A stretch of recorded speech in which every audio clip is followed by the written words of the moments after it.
Good morning. If you are watching this on Saturday or Sunday morning, whenever it premieres, then chances are our family is actually at the dining room table right now eating one of these things for breakfast. These are really like the only 6 things that we ever eat for breakfast, and so I wanted to share with you what we actually eat. So come and make some breakfast with me. The first dish we're making is something we make minimum once a week. It's German pancakes. Maybe your family calls it something different, so if you do, let me know in the comments what you call them. I think everyone has kind of like a fun special name for them, but this is probably my kids' #1 favorite food ever, and so we make it all the time. So the first thing you want to do is start by preheating your oven to about 400 degrees. You want to place a 9x13. Then you want to place a 9x13 dish in the oven as it's preheating because you want this to be really hot before you put the batter in. So for our German pancakes, I usually just do 3 ingredients. They're easy to remember. I don't have to deal with anything else. So the first thing is 1 cup of milk, and I just pour it directly into my blender because there is a measurement on here. I'll put just a little bit more. I've tried using this recipe with almond milk and I don't feel like it puffs as well or like at all. So I'm just using cow's milk and then 6 eggs. And can we talk about how expensive eggs are right now? It is ridiculous. So this used to be a really cheap breakfast and now it's not as cheap of a breakfast anymore. Okay, so 6 eggs, 1 cup of milk, and you can do between like 4 to 8 eggs, honestly. Sometimes when I don't have 6 eggs, I'll just do 5 or even 4, but I think 6 is my favorite. I like to let this process for about 30 seconds before I add the flour in. And that just lets everything in here blend a little bit better before I add the flour. So now we do 1 cup of flour. We just dump it straight in there. And that's it. So 6 eggs, 1 cup of milk, 1 cup of flour, and then you blend it. Now that our oven is preheated and the dish is hot, now I'm going to add a couple tablespoons of butter to the dish. Some people put the butter in when they put the pan in, but I don't like the butter to melt, so I usually just do it right before I add the batter, so then it doesn't brown. Ooh, that was kind of a lot of butter. You can do like 2 or 3 tablespoons. Some recipes do like a whole stick of butter. I just think that's a lot. Okay, now that the butter is melted, take it out and add our batter straight into the pan.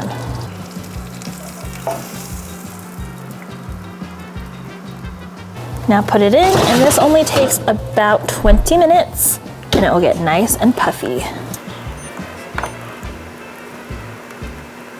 While the German pancakes are cooking, let's make some vanilla bean buttermilk syrup. So this is what you need. You need 1 cup of sugar, 1/2 cup of butter, and 1/2 cup of buttermilk, just some vanilla, or what I like to use is vanilla bean paste. It's amazing.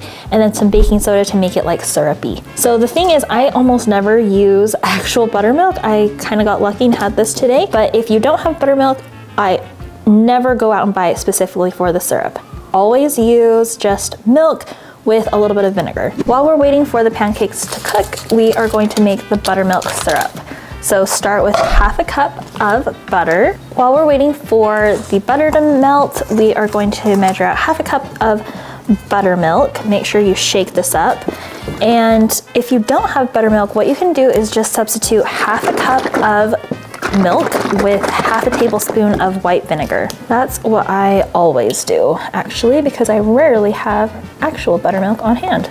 So we've got the butter mostly melted over medium-low heat, and we're going to add 1 cup of sugar and 1/2 cup of buttermilk. Like I said, if you don't have real buttermilk, you can make this substitute using 1/2 cup of milk with 1/2 tablespoon of white vinegar, and then you just let it curdle for about 5 minutes, and then you can add it to the syrup. Now you cook this over medium heat for a couple minutes until everything is melted, and then let it boil for 1 minute. Don't boil it more than that, otherwise you'll have candy. After it boils for 1 minute, like you can see here, turn off the heat. And this is one thing I forgot to note. You'll want to make this in a pot that's about double the volume of whatever you're putting in here because it's going to expand. Next, we're gonna do some science, add some baking soda. It's a 1/4 teaspoon of baking soda. And this is what's going to make it like syrup, and it's going to foam and fizzle and bubble up. Don't be alarmed, this is perfect. Next, we're going to add 2 teaspoons of vanilla bean paste, and you can see that the paste is just like vanilla extract, but it's a lot more viscous. It has vanilla beans in there. And so sometimes if I'm feeling a little cheap, I guess, I'll do like half vanilla bean paste and half just regular vanilla extract to get the flavor. But then you're left with this amazing vanilla bean syrup that is so good. We haven't bought like fake pancake syrup in 10 years because we just always have this in the fridge. So this is just the container that I had the buttermilk in, and usually we just serve it just like this and put it on the table. If you have any leftovers, store them in the fridge for a week. I always get every last drop. You don't want to waste any of this amazing stuff. Okay, perfect. There you go. Can you see some of the vanilla beans in there? So amazing. Yum. This is so good on German pancakes, waffles, anything. The German pancakes are still cooking, so we are going to make something out of a very ripe banana and 2 eggs. We like to call these Bancrepes because they're kind of like banana pancakes, but they're thin like crepes. So what I do is I just do the ratio 2 eggs to 1 ripe banana. This is a really healthy way to use ripe bananas versus like banana bread, which you say you'll use, but like you don't, you know, who actually makes banana bread? Like maybe 1 out of 10 times.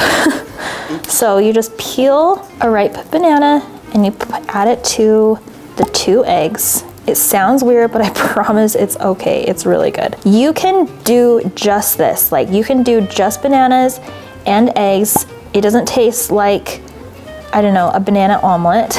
Or you can do what I do and add a couple things to it. So I always do mine in the magic bowl like this, and then it just makes a batter. However, if you want to add a little bit more bulk to it, something I like to do as well is add about a 1/4 cup of oatmeal. And that just adds a little bit of bulk. A tiny pinch of baking soda just to help it rise a little bit. And then you can add a little bit of cocoa powder in here, not hot chocolate powder, like cocoa powder. And then also a little bit of cinnamon, that's really good. Okay, and then what we do here is just blend it up. You can make it in a bigger blender as well. You can do multiple eggs, multiple bananas, but I always just use the magic blender because it's easy. So we got this. Now just blend it up. And now you've got your batter, and we'll make some pancakes. This is what our batter looks like, and you can add more oatmeal if you want it to be a little bit thicker. But I've got this on just medium-low heat, and we're going to spray it. And if you want your pancakes to be a little, uniform, you can definitely make them more uniform. But I usually just plop them right on in about 1 tablespoon little dollops to make little mini pancakes. If you make them bigger, they're kind of difficult to manage and flip, so that's why I like making them smaller, because you'll see that it's a little bit thinner than regular pancakes. That's why I like to call them Bancrepes, because I think that they're kind of a fusion of like a crepe and a pancake.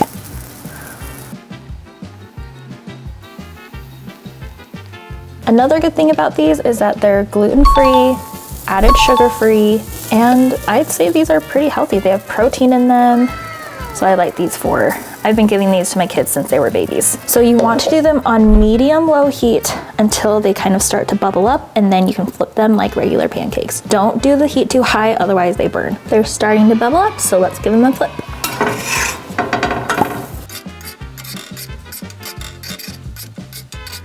There you go, you've got a dozen darling little mini banana pancakes. Look how fantastic these cute little pancakes are. They've got a ton of protein in them, 2 whole eggs. These are perfect little finger foods for kids, for babies. Like I said, gluten-free, dairy-free, so good. So I like to have these with a little bit of almond butter and some syrup. I hope you love them too. The German pancakes are done. I accidentally left them in just a minute too long, so they're kind of brown. But you can see that they've puffed up on the edge. Usually they puff up over the sides, but after they puff, they will kind of come down a little bit. They'll deflate, and that's totally normal. German pancakes are done and they smell amazing. It's basically like cream puff dough in like breakfast form, so you really can't go wrong with it. We like to just take a quarter each, just like this. It's all buttery and delicious on the bottom, see? And then we take our delicious homemade vanilla bean syrup and enjoy. This is so good with whipped cream and strawberries. Actually, my favorite way is to just do powdered sugar with lemon. So it's kind of like, you know, a really classic crepe flavor. And this is so good. It's very eggy. So if you don't like things that are eggy, then like you might not like this, but this is amazing. Enjoy. While my griddle is still hot, I'm going to make my next breakfast that I make all the time. That is one of my absolute favorites. This is probably something I eat at least once a week. Also, this griddle tray, this just goes right on top of my cooktop.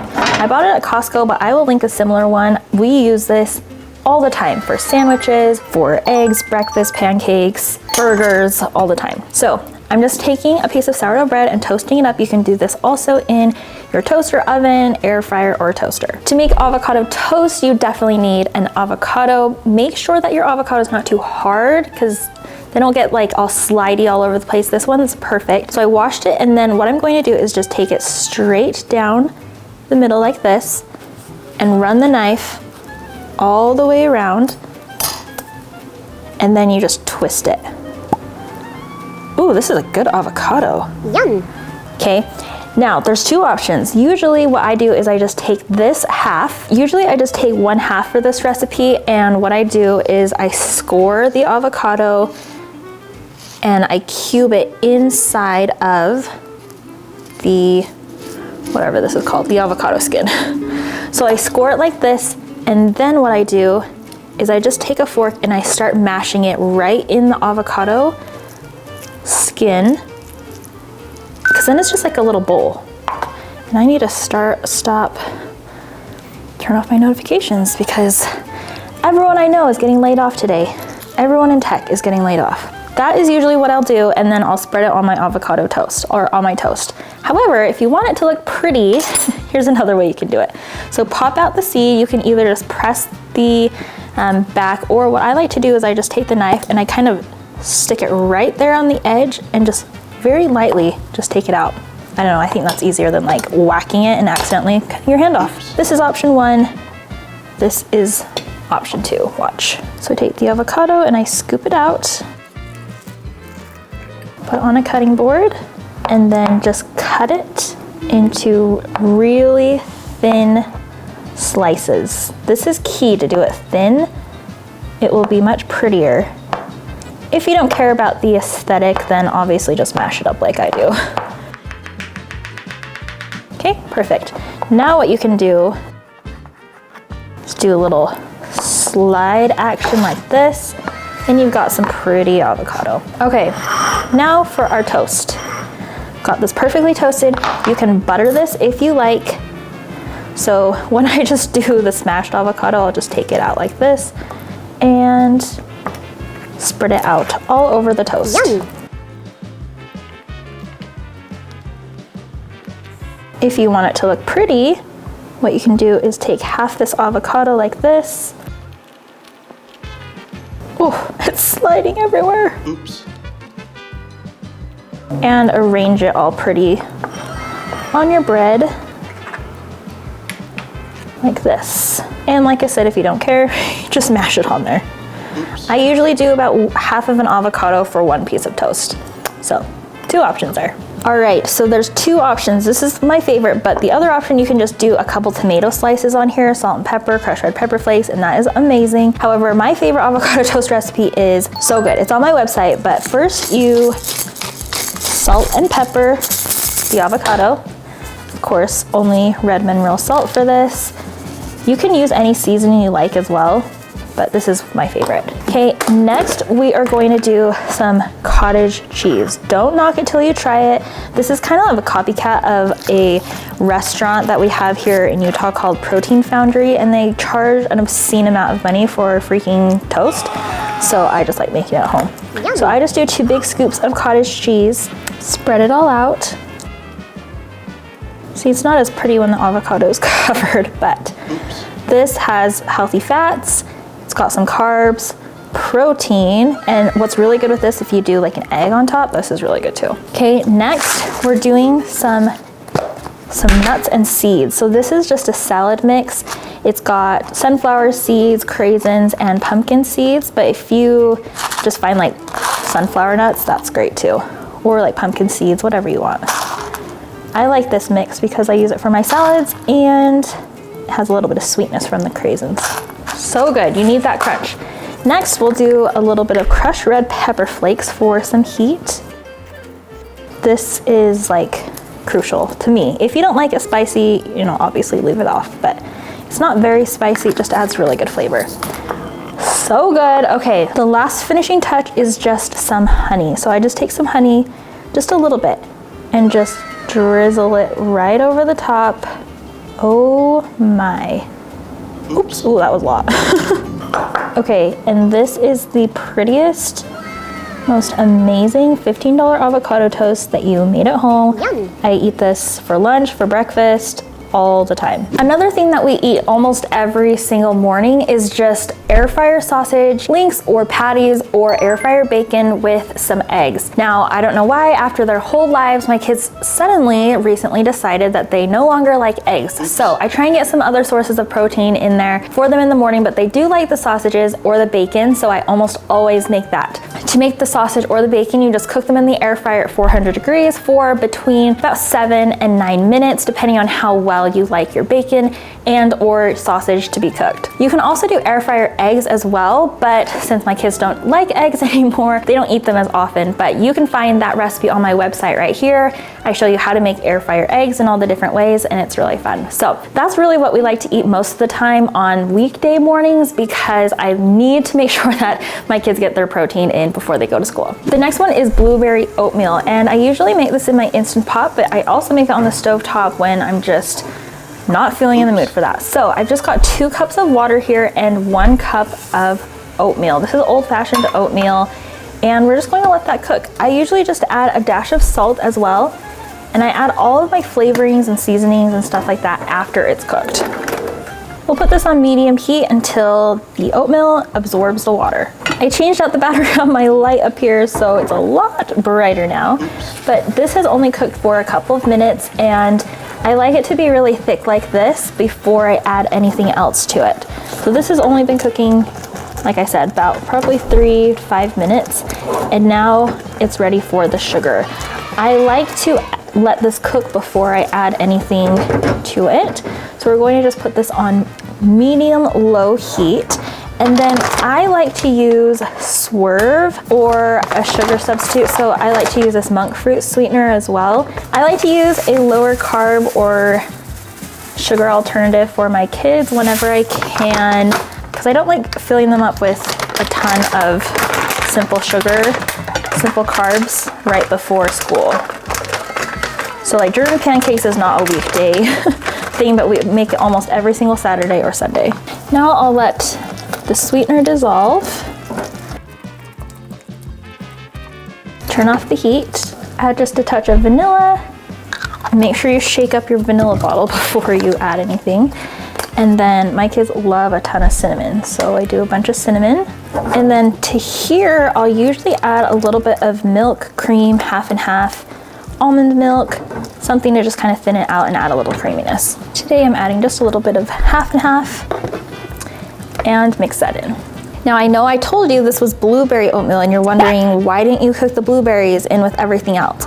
Well, here's my little trick. I always take my oatmeal off of the stove like this, and at this point this is nuclear hot.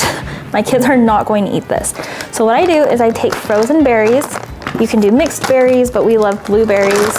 And then I take the blueberries straight into the hot lava oatmeal. Just put them straight in there. Now, just mix in your frozen berries and let this sit for about 2 or 3 minutes. It doesn't take long. What happens is the hot oatmeal warms the frozen berries up, and the frozen blueberries cool down the oatmeal. So within minutes, this is the perfect temperature for kids. You don't have to wait and burn anyone. Okay, there you go. Yum. And that's what our family eats almost every single day for breakfast. Obviously, I'm not making all of those things, but if you stop in at my house on any given random day, we will be eating one of those 6 things for breakfast. Now I'm gonna go enjoy my avocado toast, and if you like this video, make sure you watch this one next, and we'll see you on the next one. Thanks, bye.